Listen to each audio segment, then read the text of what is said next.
আপনি আপনি ফিমেল? কোন অ্যাঙ্গেল থেকে মনে হচ্ছে আমি মেল? না মানে আপনি রাইডার তো? আপনার কোন অ্যাঙ্গেল থেকে মনে হচ্ছে আমি রাইডার? সরি, আমি মনে হয় সরি মিস্টেক করছি মনে হয়। তখন ধরে আপনি বলতেছেন আপনি কোথায় আছেন এক্স্যাক্টলি বলেন তবে 17 নম্বর রোডে কিন্তু আমি আপনাকে বলেছি 4 নম্বর সেক্টর, আপনি 8 নম্বর সেক্টরে কি করছেন? আপনার জন্য তো আমার চাকরিটা যাবে, আমার তো আজকে প্রেজেন্টেশন। আপনার অফিস কোথায়? চলুন আপনাকে নামাই দিই। তেজগা যাচ্ছি তো যাওয়ার সময় মহাখালী পড়বে এমনিতেও, তো আপনাকে মহাখালীতে নামিয়ে দিয়ে যাব। চাকরি বাঁচাতে হবে তো, তাই না?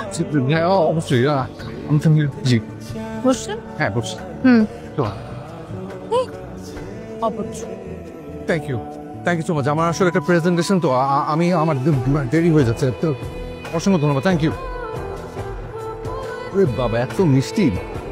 প্রতিবার কি হলো তার? আরে এক্সকিউজ মি, হ্যালো। আপনি? তাই তো, আবার আপনি?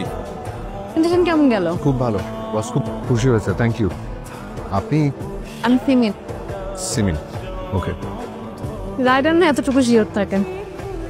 আমাকে বলে লজ্জা নিচ্ছেন? পড়াশোনা করি। কিসের? সিএসিতে। আপনার বাসা কোথায়? উত্তরাতে। আপনার? উত্তরা। বাহ। উত্তরা শুনে এত খুশি হচ্ছেন কেন? আপনার অন্য কোনো উদ্দেশ্য আছে? না না না, এমনি কোনো উদ্দেশ্য নেই। আমি যাচ্ছিলাম হেঁটে, ভাবলাম। চাটা একটু তাড়াতাড়ি শেষ করুন। উঠে পড়ুন। শিওর?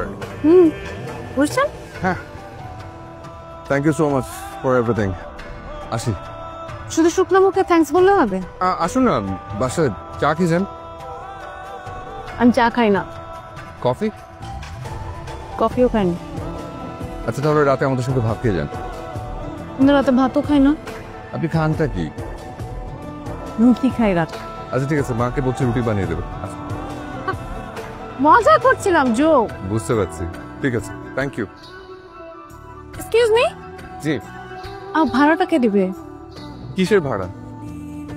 সকালে আপনাকে অফিসে নামিয়ে দিয়ে আসলাম 200 টাকা, এখন আপনার বাসাতে নামিয়ে দিলাম 200 টাকা, সাথে বৃষ্টি, ওয়েটিং চার্জ সবকিছু মিলে সারচার্জ আরো 100 টাকা, সো টোটাল 500 টাকা।